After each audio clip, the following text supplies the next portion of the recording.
Greetings, this is Andrew Baker from Brainwave Consulting Company. Let's talk about your staff. Okay, one of the things that you hire your staff to do is to understand your organization and to be able to provide expertise in some particular area. And we're talking IT staff, we're talking cybersecurity professionals, talking folks in the compliance or audit space. When you hire them, it's because they know something. And they're going to obviously learn more about your organization and how you operate. But they bring to the table some experience in the fields mentioned already. Nothing is more discouraging to an IT person than to ignore their expertise in areas and then, of course, expect them to handle calls at crazy hours of the night because things broke that they knew would break if different decisions were not made. And yes, we sign up to a life of chaotic hours and so forth when we enter IT, but it doesn't have to be that way. It doesn't have to be that way at all.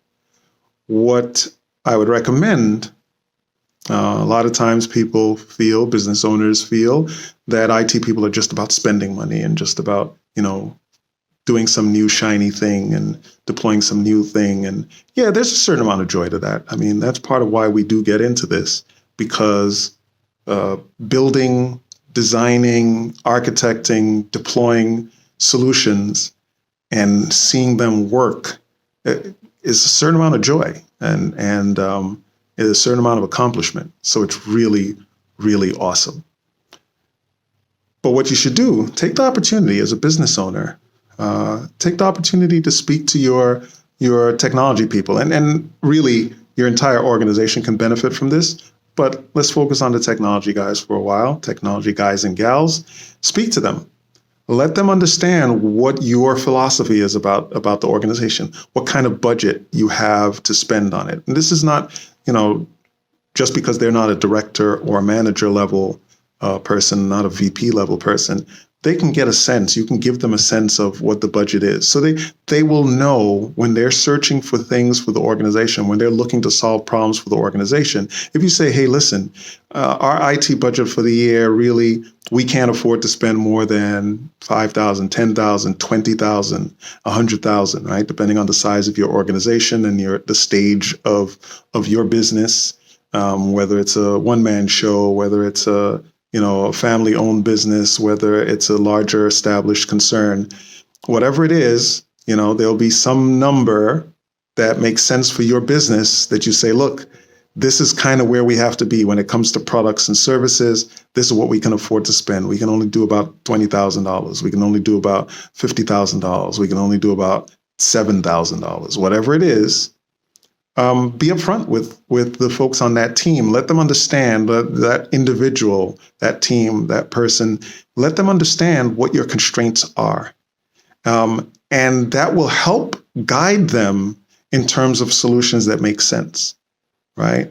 If you give constraints, if the budget constraints are really, really tight, they're probably going to be more inclined to look at open source solutions, and they're going to need time to deploy those and to evaluate them, right? So they need to have some time and some space to be able to do that. They're going to need time to learn about those technologies and the specifics of it.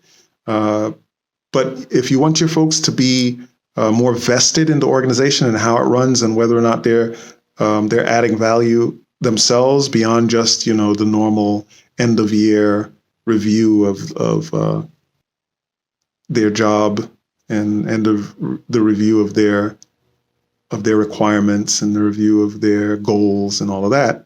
If you want them to be more vested than just that clerical piece, help them to understand where the organization is spending its money, how it's spending its money, how it's prioritizing various funds, and give them an opportunity to be able to sell you on the value of something or not, and where it should go into the environment. And perhaps, maybe if they sell you well on it and you can't afford to do it this year, you budget it for the following year, understanding the challenges that the organization has.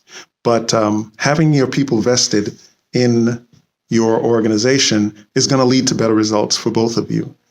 People who are motivated to work because they are contributors to an environment are always going to look to go above and beyond. And people who, and if you have people who are looking out, even in their spare time, for ways to move the organization ahead because they know that will be appreciated, you're, as a business owner, you win, right? That's a value for everyone. So be transparent with your folks about where your spending is, and be transparent about your strategy for where you think money should be spent or not, and be open to hearing their perspectives on it, and cultivating leaders who will ultimately have an impact on your business. And it can be a really good impact if you nurture it correctly. Thank you for your time. Speak to you later.